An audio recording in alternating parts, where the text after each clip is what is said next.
Hello बच्चों, मैं आपकी उर्मिला टीचर आप सभी का स्वागत करती हूँ। हम पढ़ रहे थे बीए में हमने तीसरा लेसन स्टार्ट किया था, धंधाकीय सेवाएं। उसमें बैंक से संबंधित था कि बैंक क्या होता है, बैंक के कार्य क्या होते हैं, ये सब हमने पढ़ लिए थे कि बैंक के क्या काम होते हैं और बैंक कितने होते हैं। अब ये हम पढ़ेंगे बैंकों के खातों के प्रकार, यानी बैंक के जो खाते होते हैं वो कितने प्रकार के होते हैं। बैंक का कार्य क्या होता है? जमा स्वीकार करना, यानी जो हमारी जो बचत है वो बैंक स्वीकार करता है, यानी हम बैंक के पास रखते हैं। बैंक में विविध प्रकार के खाते खुलवाने के लिए तथा अन्य सुविधाएं प्राप्त करने के लिए मध्यस्थ बैंक के नियम के अनुसार मध्यम बैंक के नियम के अनुसार, यानी जो बैंक के नियम होते हैं उनके अनुसार KYC के मतलब नो योर कस्टमर के लिए बैंक फोटो वाला पहचान पत्र और स्थायी पते का प्रमाण मांगती है। बैंक में जब हम खाता खुलवाते हैं तो क्या करते हैं, बैंक क्या मंगवाती है, हमारी एक तो पासपोर्ट साइज की फ़ोटो मंगवाती है और जिससे कि हमारी पहचान हो सके, और जहां हम रहते हैं वहां का प्रमाण पत्र बैंक मंगवाती है। सबसे पहले इसमें है बचत खाता। लोगों के द्वारा जाती जमा राशि, यानी हमारे पास से जो जमा राशि जा रही है जिसमें बचत का तत्व समावेश है। अब जो हम बैंक के पास जो पैसे रखेंगे वो हम जारी तो है हमारी रकम, लेकिन उसे बचत, जो हमारी बचत है वही तो हमारे पास से जा रही है। ऐसा तो है नहीं बचत नहीं है और हम बिना वजह दे रहे हैं। इस खाते में निश्चित दर से ब्याज का भुगतान किया जाता है। कौन से में? बचत खाते में, जो हम अपना पैसा बैंक में रखने जा रहे हैं, यानी जो हमारे पास बचत थी उसे हम बैंक खाते में जमा करवा रहे हैं। यानी हमको खाता कौन सा खुलवाना पड़ेगा? बचत बैंक खाता। उसके बदले में हमें बैंक क्या देती है? निश्चित ब्याज दर हमें देती है, कारण कि हम उनको पैसे दे रहे हैं। इस खाते में जितने दिनों के लिए रकम जमा होती है उतने ही दिनों का ब्याज प्राप्त होता है। अब हम जितने दिन के लिए बैंक में पैसे रखेंगे तो उसके अनुसार ही हमारा खाता भी हमें बैंक उतना ही ब्याज देगा। इस खाते में बैंक चेकबुक, ATM कार्ड जैसी सुविधाएं भी प्रदान करता है। यानी बैंक के पास हमने जब खाता खुलाया तो हम, अब मान लीजिए हमें पैसे की ज़रूरत है तो हम कैसे निकलवाएंगे? वो चेकबुक भी देता है, यानी चेक भर के भी निकलवा सकते हैं, या फिर हमको वो ATM कार्ड देता है तो हम जो मशीनें होती है ATM वाली वहाँ जा कर के हम पैसे निकलवा सकते हैं। खाता धारक अपने खाते में चेक, ड्राफ्ट और नकद जमा करवाता है। न्यूनतम धनराशि रखना आवश्यक है, यानी अगर बैंक का खाता हमें जब चालू रखना है तो कुछ रकम हमें बैंक के पास में रखनी आवश्यक होती है। सामान्यतः बचत खाते से एक महीने में धनराशि निकालने के व्यवहारों की संख्या सीमित होती है। यानी अगर हमारी जो बचत हमने बैंक में रख रखी है और एक महीने में जो हम धनराशि निकालते हैं तो वो संख्या थोड़ी सी कम होती है, बहुत सारा पैसा नहीं होता। यह खाता व्यक्ति या व्यक्तिगत के संयुक्त नाम से खुलवाया जाता है, यानी दो व्यक्तियों के नाम से खुलवाया जाता है। इसमें उत्तराधिकारी नियुक्त किया जाता है और उसके बाद कौन है इसका नॉमिनेट, उसको भी रखा जाता है। इस खाते के द्वारा बड़े पैमाने पर धनराशि प्राप्त होती है।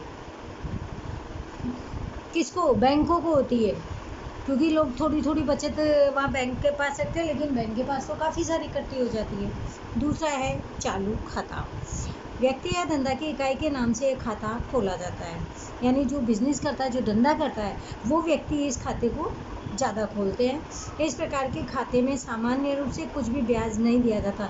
क्यों नहीं दिया जाता? क्योंकि जब मर्जी हो व्यापारी लोग लेते भी हैं और देते भी हैं, यानी कुछ सीमा ऐसी नहीं होती जो कुछ समय के लिए रख देते हैं, वो उनका लेन देन चलता रहता है। परंतु बैंक चार्जेस वसूल करता है। अब रोज़ के इनके बैंक के व्यापार के जो काम होते हैं तो रोज़ का होता है, तो इसके बदले में अब बैंक को काम करना पड़ता है, तो बैंक क्या करता है? व्यापारियों से उसके बदले में चार्ज वसूल करता है, यानी कुछ रकम लेता है। इस खाते में ऋण की सुविधा भी दी जाती है। इस खाते में रकम जमा करवाने अथवा निकालने की संख्या की दृष्टि से कोई सीमा नहीं होती, यानी कितने भी आप पैसे निकलवा सकते हो और कितने, लेकिन आपके इसमें होने चाहिए और उसमें से आप निकलवा भी सकते हो। सामान्यतः एक खाता धंधाकारी व्यक्ति के द्वारा ही खोला जाता है, जो बिजनेसमैन है उसके द्वारा ही ये खाता खुलवाया जाता है। अब है रिकरिंग खाता। यह खाता बचत के उद्देश्य से खुलाए जाने वाला खाता है, यानी जो बचत होती है ना उसके उद्देश्य से कि हमारी बचत अच्छे से रहे। इसमें प्रति माह निश्चित समय पर निर्धारित रकम जमा करवाना अनिवार्य है, यानी हम अपनी बचत करके कुछ जमा राशि जो निश्चित होती है वो हम बैंक में जमा करवाते रहते हैं और ज़रूरी भी है। इस खाते की ब्याज दर बचत खाते की तुलना में अधिक सावधि खाते के प्रमाण में कम होती है। निश्चित अवधि यानी फिक्स डिपॉजिट पूरा हो जाए, जैसे 1 साल का 5 साल का, और वो पूरा हो जाता है तो बैंक हमारी रकम भी वापस करती है और उसमें ब्याज की रकम भी साथ में ऐड करके देती है। अब है सावधि जमा खाता। बैंक निश्चित समय तक जमा राशि का उपयोग कर सके ऐसा साधन अर्थात सावधि जमा। बैंक और जमाकर्ता के बीच पूर्व निर्धारित अवधि तक जमाकर्ता रकम नहीं निकाल सकता, यानी हमने वो जो रकम सावधि जमा करा दी, यानी 5 साल 10 साल 15 साल जो भी, तो हम बीच में नहीं निकालेंगे तो बैंक के पास भी क्या हो गया, बैंक भी उस पैसों को अच्छे से काम में ले लेता है। यदि परिपक्वता यानी जब अवधि पूरी हो जाती है, जो भी साल था पूरा हो जाता है, तो पूरी रकम निकाली जाए तो ब्याज दर घट जाता है। अगर समय मान लो आपने 2 साल उसमें डाला और अगर 1 साल में निकलवा रहे हो तो फिर आपका ब्याज उसमें से कम हो जाएगा। अवधि पूरी होने पर अगर हम पैसे लेते हैं तो उसमें हमारा ब्याज बढ़ जाता है। निश्चित अवधि तक रकम न निकाले जाने के कारण बचत खाता और रिकरिंग खाता की तुलना में ब्याज अधिक होता है। अब है बैंक की सेवाएं। बैंक के मुख्य कार्य है विनियोग, ऋण देना और जमा स्वीकार करना। बैंक का काम क्या है, बैंक क्या सेवा करता है हमारी, हमें लोन देती है, जो हमारे पैसे रखते हैं हम उन्हें वो जमा करती है, बचत करती है, यानी स्वीकार लेती है हमारे पैसों को। इसके अतिरिक्त बैंक अनेक कार्य करते हैं, जैसे ग्राहकों के वित्तीय व्यवहार संभालना, यानी जो पैसों का लेन देन करता है वो भी बैंक संभालती है। साख पत्र देना, ट्रैवलर्स चेक देना, ड्राफ्ट इशू करना, RTGS यानी अवधि bank overdraft, loan, credit card, debit card, core banking, ये सभी सुविधाएं हमें किसके माध्यम से दी जाती है, ये सारी सुविधाएं सेवाएं हमें बैंक के माध्यम से ही मिलती है। अब इसमें सबसे पहले पढ़ेंगे हम ड्राफ्ट इशू करना। ड्राफ्ट अर्थात किसी एक बैंक के द्वारा अन्य बैंक की शाखा को लिखित चेक। ड्राफ्ट में व्यक्ति के नाम का उल्लेख होता है, यानी एक बैंक दूसरे बैंक को जो लिख करके उस ग्राहक के रूप में देता है, उस व्यक्ति को रकम भुगतान का दे देता है कि हमारे बैंक में इनका खाता है, और जो दूसरे बैंक में देता है तो लिख करके देता है कि आप इसमें से इन्हें रकम दे सकते हो, भुगतान का आदेश देता है। ग्राहक के पास से पूर्ण प्रतिफल प्राप्त होने के बाद ही बैंक ड्राफ्ट में निर्देशित व्यक्ति को रकम का भुगतान का विश्वास देती है। बैंक का प्रतिफल प्राप्त, यानी बैंक को ग्राहक से फायदा लगता है कि यह हमें पैसे सही समय पे दे देता है, तभी वो रकम का भुगतान करती है, यानी विश्वास तभी बैंक को होता है। कोई व्यक्ति जब किसी व्यक्ति को धनराशि भेजना चाहता हो तो वह बैंक में जाकर धनराशि, बैंक को ड्राफ्ट का जो भी कमीशन देना पड़ता है उतनी धनराशि देकर ड्राफ्ट के लिए निवेदन करता है, क्योंकि किसी और को अगर ड्राफ्ट देना है तो बैंक ग्राहक क्या करेगा, बैंक के पास जाकर के आवेदन करेगा और रकम देगा कि, और बैंक अब ये काम करेगा तो बिना कमीशन नहीं करेगा, बैंक उसका कमीशन लेता है, फिर वो ड्राफ्ट के लिए निवेदन करता है। धनराशि भेजने वाला जिसको धनराशि, यानी जो व्यक्ति दूसरे व्यक्ति को धनराशि जो दे रहा है देना चाहता है, उसके नाम का ड्राफ्ट बनाने के लिए भी बैंक को ही कहता है कि इतने नाम का ड्राफ्ट मुझे उस व्यक्ति को देना है, तो आप उसका ड्राफ्ट बना दीजिए। उसके बदले में बैंक क्या लेगा, कमीशन लेगा। बैंक द्रव्य प्राप्त कर्ता के स्थान की अपनी शाखा है जिसके साथ समझौता हुआ है, उस बैंक को प्राप्तकर्ता को रकम भुगतान करने के लिए कहता है। यानी फिर कौन पैसे जमा कराएगा, बैंक के जरिए उस ग्राहक से के पास से पैसे पहुंचते हैं। ड्राफ्ट एसी पे फी होने के बाद, यानी ड्राफ्ट के अकाउंट के द्वारा प्राप्त जो पैसे हैं पे होने के बाद जिसका नाम का होता है उसी के खाते में फिर वो जमा होता है, यानी ग्राहक जाकर के बैंक में बोलता है, फिर बैंक के जरिए से जिसके नाम का ड्राफ्ट बनाया उसके ड्राफ्ट बनाया जाता है और वो ड्राफ्ट के जरिए उस व्यक्ति के खाते में पैसे बैंक के माध्यम से जमा हो जाते हैं। इस प्रकार के ड्राफ्ट में चेक की भांति रिटर्न होने की संभावना नहीं रहती, क्योंकि उसके पास पैसे होंगे तब ही वो ये सब काम करेगा। अब है बैंकर चेक। बैंक ड्राफ्ट जैसी विविध सेवाएं देता है, जिसमें से एक बैंकर चेक है। बैंक स्वीकार की गई रकम के बदले में जो रकम देता है उसे पे ऑर्डर कहते हैं। बैंक के द्वारा इशू किया गया पे ऑर्डर उसी शहर गांव में भुनाया जा सकता है, अन्य शहर या गांव में भुनाया नहीं जा सकता। अब है real time gross settlement. RTGS, real time of gross settlement. RTGS सदस्य बैंक से, यानी जो भी real time gross settlement bank से भारत की किसी भी आरटीजीएस सदस्यता प्राप्त बैंक में धन के स्थानांतरण करने की प्रक्रिया को आरटीजीएस कहते हैं। आरटीजीएस सदस्य प्राप्त सभी बैंक शाखाओं की पहचान आईएफएससी कोड से होती है। जिसका कोड आईएफएससी होता है उसे ही आरटीजीएस की सदस्यता प्राप्त होती है। जो 11 डिजिट का अल्फा न्यूमेरिकल स्वरूप में होता है। आईएफएससी कोड आईडीआरबीटी यानी institute for development and research of banking technology, Hyderabad के द्वारा आवंटित किया गया है। इस पद्धति में रियल टाइम उसी समय, रियल टाइम यानी उसी वक्त पर ग्रॉस सेटलमेंट अर्थात व्यवहार के अनुसार उधार या जमा हो उसे आरटीजीएस कहते हैं। उस वक्त उसी समय में जो पैसा जमा होता है या निकाला जाता है वो आरटीजीएस कहलाता है। आरटीजीएस पद्धति में भारत की एक बैंक के खातेदार की रकम भारत के किसी भी बैंक के खातेदार के खाते में जमा की जा सकती है, यानी रियल टाइम यानी उसी वक्त उसमें से जमा राशि निकाल भी सकते हैं और जमा भी करवा सकते हैं। इस धनराशि का नकद व्यवहार नहीं किया जा सकता, ये डायरेक्ट खाते के जरिए होता है। इसीलिए ग्राहक और लाभार्थी दोनों का बैंक में खाता होना आवश्यक है, क्योंकि ये सारे बैंकों के माध्यम से होता है और खाते से ही ट्रांसफ़र होती है। दोनों बैंक के पास आईएफएससी कोड होना भी आवश्यक है। कोड नहीं है तो वो फिर खाते में से पैसे ट्रांसफ़र नहीं होंगे। आरबीआई और आरटीजीएस पद्धति में 2 लाख या से अधिक रकम जमा करवाने की सेवा दी जाती है, यानी इतनी जमा आरबीआई यानी रिजर्व बैंक में भी दी जाती है और आरटीजीएस में भी कि 2 लाख तक इससे अधिक रकम भी जमा करवा सकते हो इस पद्धति में और निकलवा भी सकते हो। इस पद्धति में ग्राहक के द्वारा जिस दिन रकम जमा करवाने की सूचना दी जाती है उसी दिन ग्राहक के खाते से रकम उधार करके उसके द्वारा सूचित व्यक्ति के खाते में जमा भी कर दी जाती है, क्योंकि रियल टाइम यानी उसी वक्त ऐसा हो जाता है। आरटीजीएस से 2 लाख से अधिक रकम का स्थानांतरण किया जा सकता है, यानी 2 लाख रुपए का लेन देन उसी वक्त किया जा सकता है और उससे भी अधिक भी हो सकता है। इस पद्धति में धनराशि भेजने वाले ग्राहक के से कमीशन भी लिया जाता है। जिसने धनराशि भेजी है उसे कमीशन भी बैंक को देना पड़ता है, परंतु इनवर्ड धनराशि प्राप्तकर्ता लाभार्थी से किसी भी प्रकार का कमीशन यानी जो पैसे ले रहा है उसे कोई भी कमीशन नहीं देना पड़ता।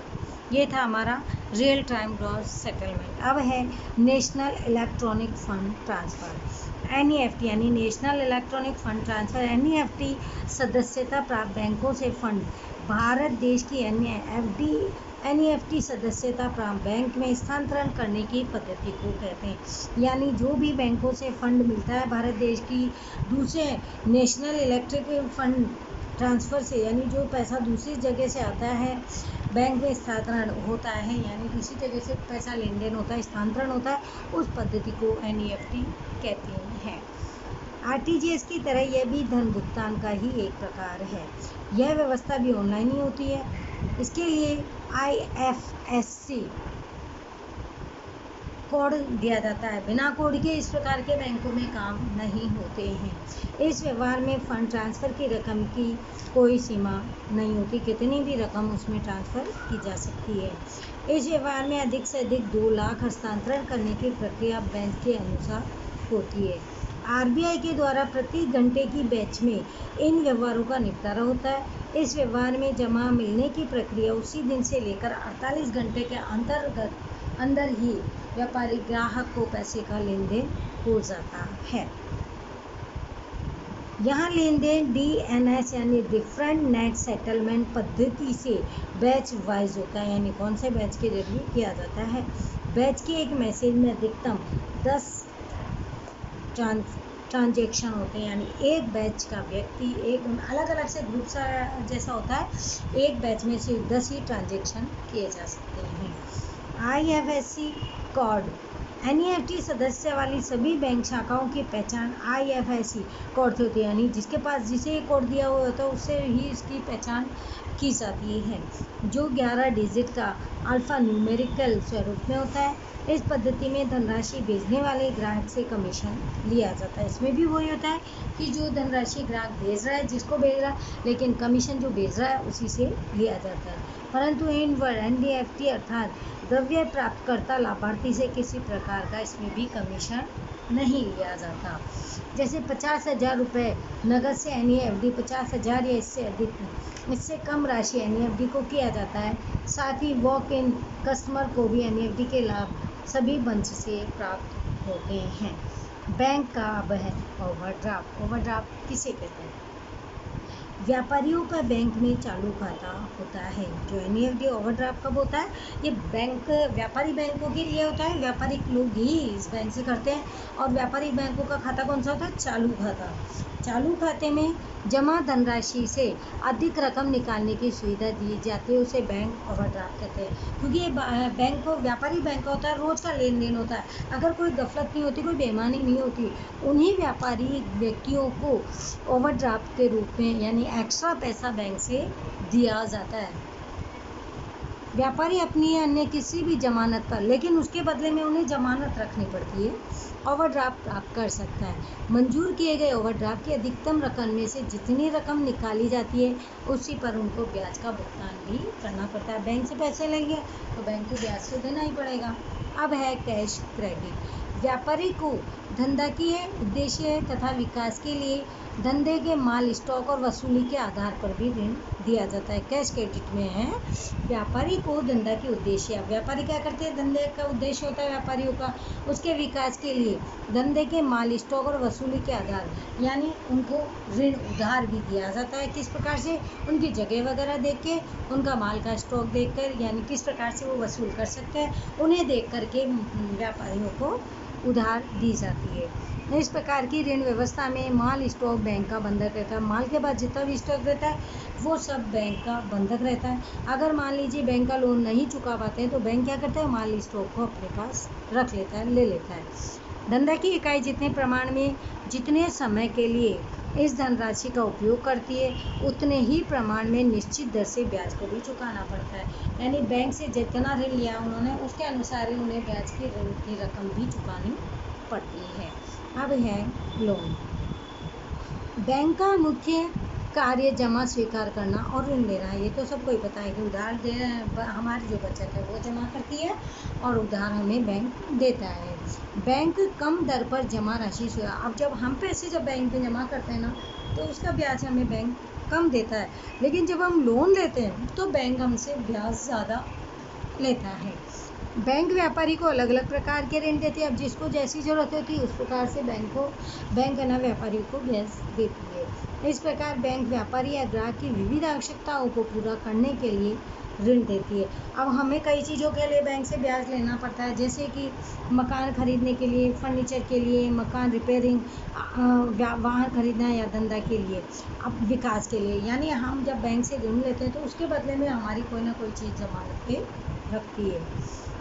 यह ऋण लंबे समय का हो और पूरी रकम एक साथ दी जाती है तो इसे लोन के रूप में जाना जाता है। अब हमने जो पैसे लिए हैं बैंक से तो वो मैं उधार दे रही, लेकिन वो हमें क्या दे रही है? उधार दे रही है, तो लोन दे रही है, जिसके बदले में क्या करना है? उसे ऋण देना होता है। इस प्रकार दी गई लोन की रकम वापस मिले, इसके लिए स्थायी संपत्ति की जमानत भी ली जाती है। अब बैंक हमको जब लोन दे रहा था कोई ना कोई चीज़ हमारी ऐसी रखता है जो वो, अगर उसको लगता है कि ये नहीं देंगे पैसे तो उसके बदले वो पैसे जो भी हमारी जमानत है वो रख लेगा। इस प्रकार की लोन का भुगतान लोन देते समय निश्चित की गई शर्तों के अनुसार होता है। जब हम पैसा लेते हैं तब ये बैंक की शर्तें होती है तो उसको हमें मानना पड़ता है। अब होता है ई बैंकिंग यानी इलेक्ट्रॉनिक बैंकिंग। ई बैंकिंग अर्थात इलेक्ट्रॉनिक बैंकिंग। इस व्यवस्था में बैंक के व्यवहार भौतिक स्वरूप के स्थान पर इलेक्ट्रॉनिक स्वरूप में होते हैं। आजकल क्या होता है? इलेक्ट्रॉनिक माध्यम के द्वारा ही बैंक के सारे कार्य होने लग गए। बैंक की प्रक्रिया का विकास तीन खंडों में दिखाई देता है। पहला है परंपरागत प्रक्रिया। बैंकिंग कार्य परंपरागत पद्धति से होते हैं, यानी जो परंपराएं चल रही है उसी अनुसार आगे भी होते रहते हैं, जिसमें खाता धारक के खाते का लेखा के लिए लेजर रखा जाता है, यानी एक व्यक्ति ऐसा रखा जाता है जो खाता धारक का लेखा जोखा करता है। इसके अलावा बाउचर सुरक्षित रखें, यानी जो हमने जो चीज़ें रखी उसको सुरक्षित रखना। नमूने के हस्ताक्षर चेक करना, एक व्यक्ति ऐसा होता है जो हमारी चेकिंग करता है कि सही है चेक या नहीं है हमारी साइन। जैसे कार्य किसी भी प्रकार के यंत्रों की सहायता के बिना ही किए जाते हैं। ये आज भी ऐसी चीज़ें हैं जो बिना मशीनों के द्वारा ही होते हैं। दूसरा है नेटवर्क से कंप्यूटर को जोड़ना। बैंक के कार्यों की परंपरागत प्रक्रिया में बैंक की एक शाखा के कंप्यूटर को नेटवर्क से जोड़ा जाता है। आजकल सारे काम ही कंप्यूटर माध्यम से हो गए, अब ये जोड़ने का काम कौन करेगा? बैंक। इन कंप्यूटर्स में से कंप्यूटर को सर्वर भी कहा जाता है, यानी जो सभी कंप्यूटर को जोड़ लेता है उसे कंप्यूटर सर्वर कहा जाता है। इस प्रकार एक शाखा के सभी कंप्यूटर्स का जुड़ाव भी संभव है, यानी अगर एक ही शाखा यानी एक हेड ऑफिसर उसकी शाखाएं 4-5 है, उन सबको एक नेटवर्क के जरिए जोड़ दिया जाता है। परिणाम स्वरूप बैंक का कार्य सरलता से और आसानी से हो जाता है। तीसरा इंटरनेट का उपयोग। बैंक के कंप्यूटर्स को इंटरनेट से जोड़ा जाता है। परिणाम स्वरूप बैंक की प्रक्रिया बहुत ही सरल और गतिशील हो गई है, यानी काम भी आसान हो गया है और एकदम इजी हो गया है। अब इंटरनेट, कोर बैंकिंग और मोबाइल बैंकिंग।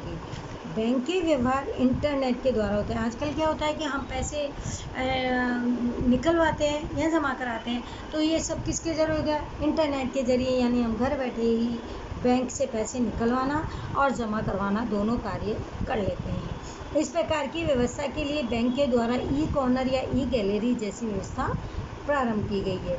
इस प्रकार के व्यवहारों में बैंक यूनिक कोड यानी पासवर्ड ग्राहक को देता है।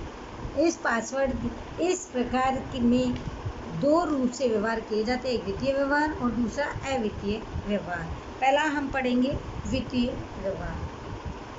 इस प्रकार के व्यवहार में बैंक खाता धारक अन्य बैंक खाता धारक के खाते में अपने खाते से रकम जमा करवाने के व्यवहार को वित्तीय व्यवहार कहते हैं, यानी पैसे का जो लेन देन किया जाता है एक बैंक से दूसरे बैंक के माध्यम, यानी हमें कुछ ही नहीं करना इलेक्ट्रॉनिक के जरिए ये, लेकिन ये वित्तीय व्यवहार किया जाता है। जैसे हम बैठे बैठे ही फ़ोन लगा देते हैं, भाई मेरे खाते में इतने पैसे जमा करा देना, फिर मैं किसी और को या फिर निकलवा लेती हूँ। ऐसा जैसे टेलीफोन बिल, अब हम टेलीफोन आजकल क्या घर बैठे हम मोबाइल बिल, टेलीफोन बिल जमा करवा लेते हैं इलेक्ट्रॉनिक माध्यम से। कर भरना यानी टैक्स वगैरह भी, अन्य कोई भी भुगतान हो, ये सब आज हम इनके जरिए ही कर देते हैं, यानी पैसे नकद का काम रहा ही नहीं है। दूसरा है वित्तीय व्यवहार। इस प्रकार के व्यवहार में वित्तीय व्यवहार नहीं होता, बल्कि खातेदार बैंक से अपने खाते का स्टेटमेंट प्राप्त करना, चेक बुक रिक्वेस्ट यानी पिन चेंज, स्टॉप पेमेंट यानी जो पेमेंट है उसको रुकवाना, रिक्वेस्ट यानी कोई भी बात कहनी है तो रिक्वेस्ट करना। जैसे अवित्तीय व्यवहार, यानी ये पैसों का नहीं है, ये हमारी रिक्वेस्ट या हमें कोई बात करनी है वो होती है अवित्तीय व्यवहार। इंटरनेट के उपयोग से बैंक के कार्यों में निम्नलिखित सरलताएं भी प्राप्त होती है। पहला है कॉर बैंकिंग, दूसरा ई बैंकिंग, तीसरा है मोबाइल बैंकिंग। सबसे पहले हम पढ़ेंगे कॉर बैंकिंग का अर्थ कि कॉर बैंकिंग क्या होता है। कॉर बैंकिंग में कॉर अर्थात सेंट्रलाइज्ड और लाइन रियल टाइम एक्शन, अर्थात कि बैंक की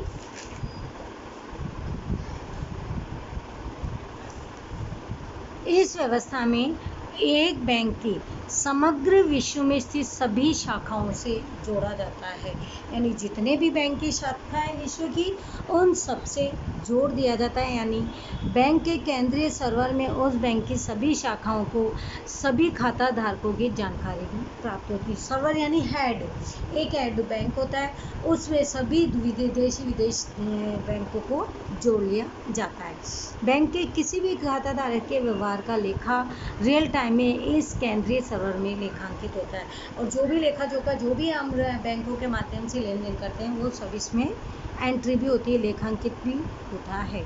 इस केंद्रीकृत सर्वर में किए गए व्यवहार का परिवर्तन का लेखा बैंक की सभी शाखाओं में देखा जा सकता है। किसी भी शाखा का खाता धारक अपने खाते के व्यवहार इस बैंक की किसी भी शाखा में कर सकता है, यानी जो भी लेन देन हमें करना है वो हम इन्हीं बैंक की शाखा में, कोई सी भी शाखा में भी कर सकते हैं।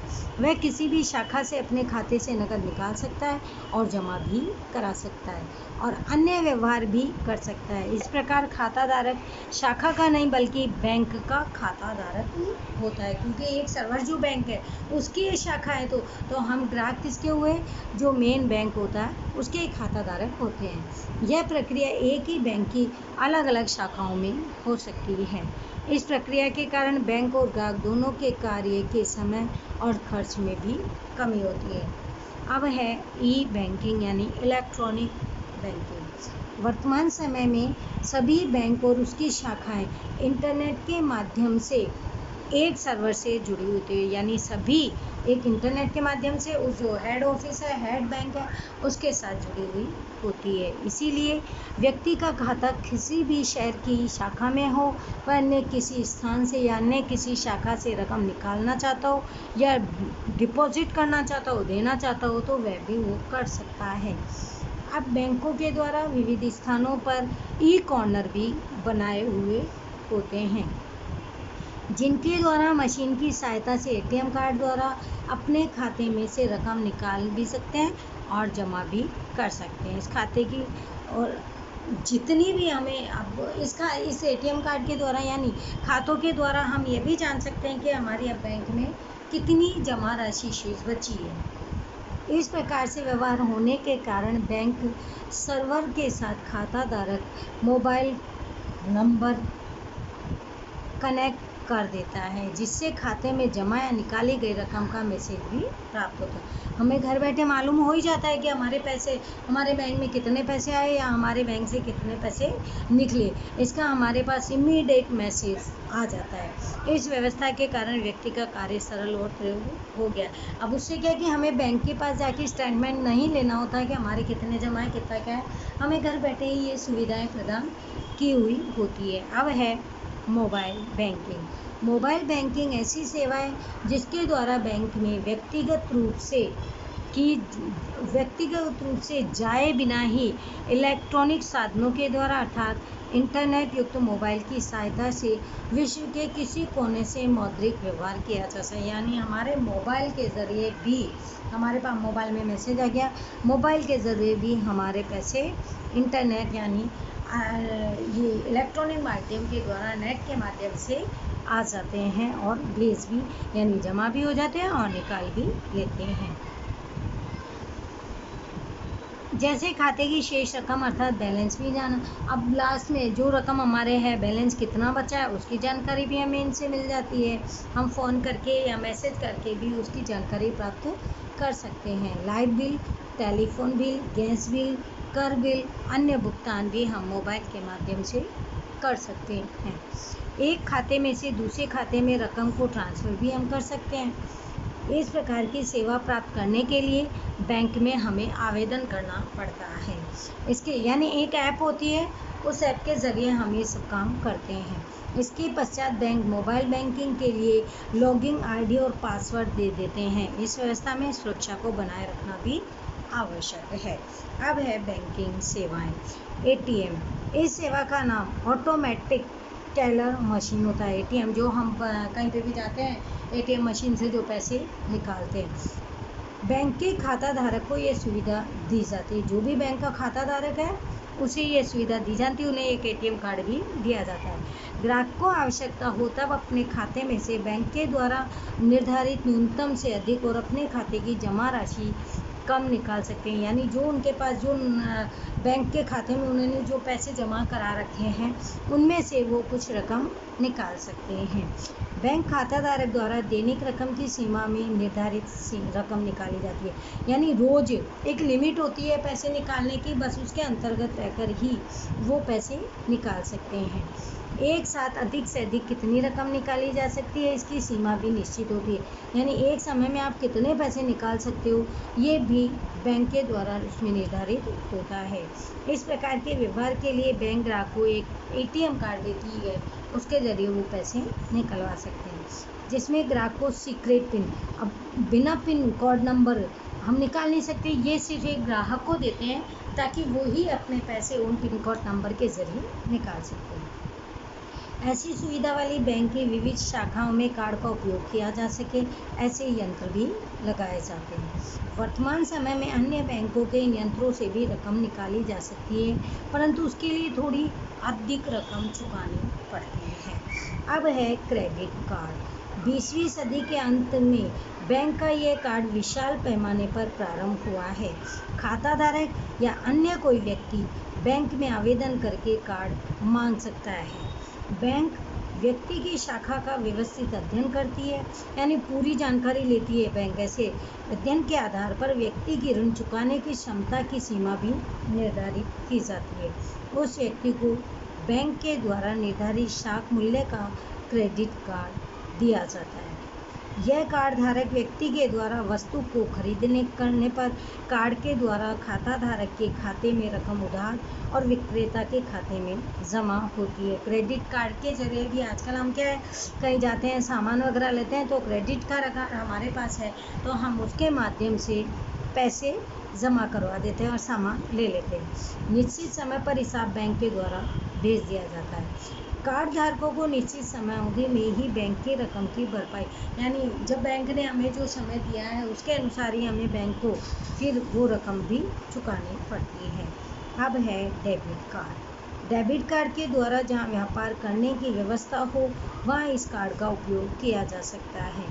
डेबिट कार्ड धारक अपने क्रय का भुगतान इस कार्ड के द्वारा कर सकते हैं, यानी जब भी कोई वस्तु खरीदते हैं तो भुगतान करने के लिए इस कार्ड का उपयोग कर सकते हैं। इसके लिए क्रय करके कार्ड दुकानदार को दिया जाता है, जिससे जितनी रकम की खरीदी की गई उतनी राशि कार्ड धारक के खाते में से उधार की जाती है, यानी कार्ड धारक जो भी है उससे पैसे लेकर के और जमा कर लिए जाते हैं। कार्ड धारक के खाते में जितनी रकम हो उतनी रकम का उपयोग किया जाता है, यानी जितना पैसा उसके पास उतनी ही रकम का वो सामान खरीद सकता है। तो आज हमने पढ़ा बैंक के खातों के प्रकार के, बैंक के खाते के कितने प्रकार होते हैं, और इसी के साथ हमारा SA1 का जो कोर्स है वो कंप्लीट हो गया। अब आपको इसके क्वेश्चन आंसर करने हैं। अगर इसमें कोई भी प्रॉब्लम है तो आप लोग हमसे पूछ सकते हो, क्योंकि हमारे 2 नवंबर से जो एग्ज़ाम स्टार्ट होने वाले हैं उसके आपको ये तीनों चैप्टर की प्रिपरेशन करनी है।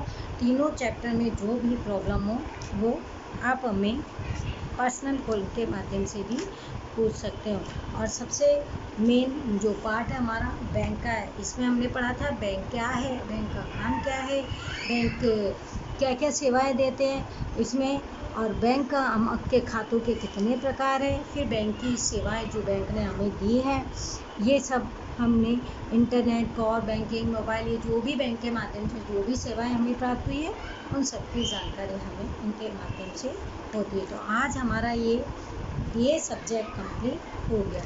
तो थैंक यू एवरीवन, बाय बच्चों, पढ़ लेना। अब इनको नहीं समझ में आए पूछ लेना। Thanks everyone, bye.